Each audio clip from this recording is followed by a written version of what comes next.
Hi everyone, welcome to our first day online, not in the classroom. Um, Thought I would quickly go through our PowerPoint, probably be about 10 minutes, and then I will let you get to work on your assignment. If you look in your Google Classroom, you will see that there's a chart I've created. You're going to read some documents about about Texas independence. Lost my train of thought there. Texas independence, and there's a chart I've created that you're going to fill out. Please write in red as per usual, and make sure that you submit it. Don't just do it and then leave it. Actually submit it.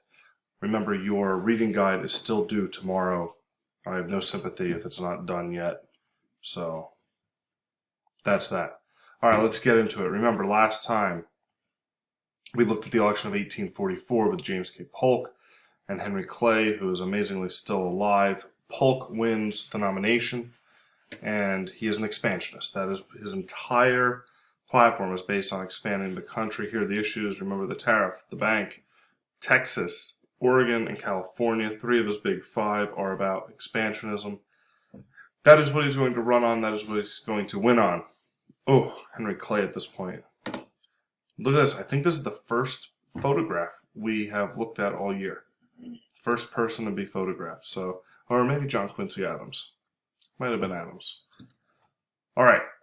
Manifest destiny. Just going back over. Remember, it's the idea that it was clear that God meant for the American people to spread from sea to shining sea. This will actually expand overseas later. It's basically based on the premise that the American people were destined to spread both Christianity and democracy, but they had kind of been molded together at this point. We'll talk about that more at a future date. Do Americans still believe this? I would say so. I grew up during the wars in Afghanistan when we were spreading democracy across Afghanistan and Iraq, and I remember them, people holding up their thumbs that they had dipped in purple ink to show that they had voted. So, to some degree, this is still true. We would have had a discussion in class had we been there. So remember, Polk has these four goals while he's president. All four of them he will accomplish. All right, so let's get into the new stuff. So, Mexico and the United States have a pretty contentious relationship, always have. If you look here, you can see that all of this was Mexican territory. All of this. The United States border ended here. This will change with Texas. So Polk, remember, wants to buy California. He wants to purchase it. Mexico doesn't want to sell it. They're not an interested seller. Mexico defaulted on payments to Americans, businesses mostly, and Polk will use this. The Mexicans still hate us because of Texas. Even though Texas, if you look right here, it says Texas Republic. It is not a part of the United States. Mexico didn't see it that way. Mexico saw it as being stolen by Americans, and they thought it would eventually join the United States. They were correct in that assessment. There's still a border issue. And by that, what I mean is the Mexicans believe that the Texas border was the Nueces River. I think I have it in here. Americans say, no, it's the Rio Grande, okay? It's a huge amount of territory, so as long as the Americans believed that this territory was theirs, and Mexico believed this territory was theirs, there was not going to be peace on the border. So there was a rumor going around at the time that Mexico would not sell California to the United States, but would rather sell it to Britain, which was a violation of the Monroe Doctrine. Think back for a minute. What is the Monroe Doctrine? I'll give you a minute.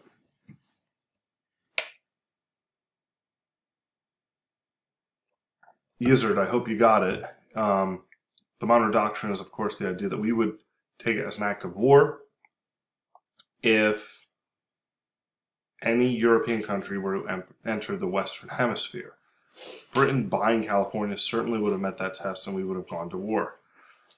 James K. Polk sends John Slidell to buy California, now offers $25 million. to the Mexican government. The Mexican government won't even give him a hearing to propose it. And this really ticks off James Polk. Okay, so remember, we basically have three big overarching questions right here. What is the Monroe Doctrine, and how were the British challenging it by potentially buying California? I think we just went over that.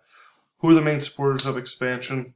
The Democrats, largely. Southerners, largely. But a lot of Westerners in the North. Today, what we call the Midwest.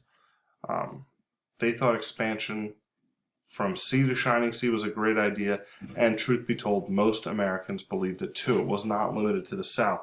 However, if you look at that last bullet point right here, Manifest Destiny really did become an issue about slavery again, because slavery is at the heart of the expansionist ticket, especially in the South. As long as we're going to be pushing westward, that means that we are constantly going to be dealing with this balance between northern and southern states and their representation in the Senate. So remember, think back, this relates to the Missouri Compromise in 1820, when Missouri enters as a slave state, Maine is carved out of Massachusetts and enters as a free state. This is going to have to keep happening so long as expansion continues. So James K. Polk, because of this, sends 4,000 American troops to the Rio Grande River, which, remember, if you think back to that map, Mexico believes that is their territory. And as long as they believe that's their territory, they're not going to take it very well that an American general now has 4,000 troops on their soil. Is this really the border? It's really hard to tell. Documentation was very spotty. It said it was a river. We don't really know. The Mexicans may have been correct in believing that. So, James K. Polk goes to Congress and asks Congress to declare war on Mexico for two reasons. One, Mexico still owed $3 million to Americans, and because Slidell had been rejected by the Mexican government. However, the cabinet and Congress basically go, that's not really a good enough reason. There has to be a real aggression on the part of Mexico, which will happen very quickly. April 25th, 1846, Mexican troops cross the Rio Grande, which they believe is still their territory, up to the Nueces River, and attack American troops. 9 troops are killed. 9 Americans are killed. The Congress now decides, that is definitely American soil. James K. Polk comes out and says they have spilled American blood upon American soil. In response to this, a young representative from Illinois named Abraham Lincoln, now famous to everyone at the time, completely unknown, issues the spot resolution. If you think back to, you guys did documents 10.1 through 10.4.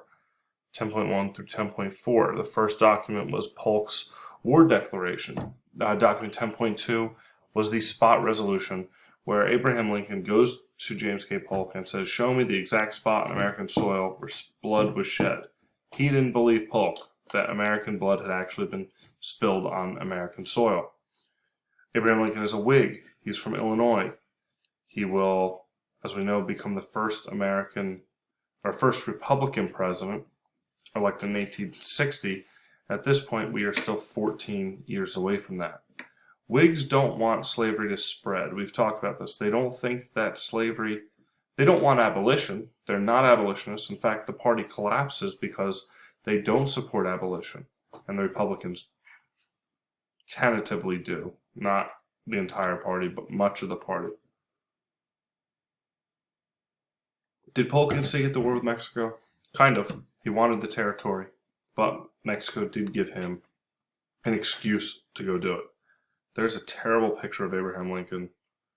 It's very fuzzy. I'll have to change that. Alright, so at the beginning of the war, Polk hoped to fight a limited war and basically quit when California was made American.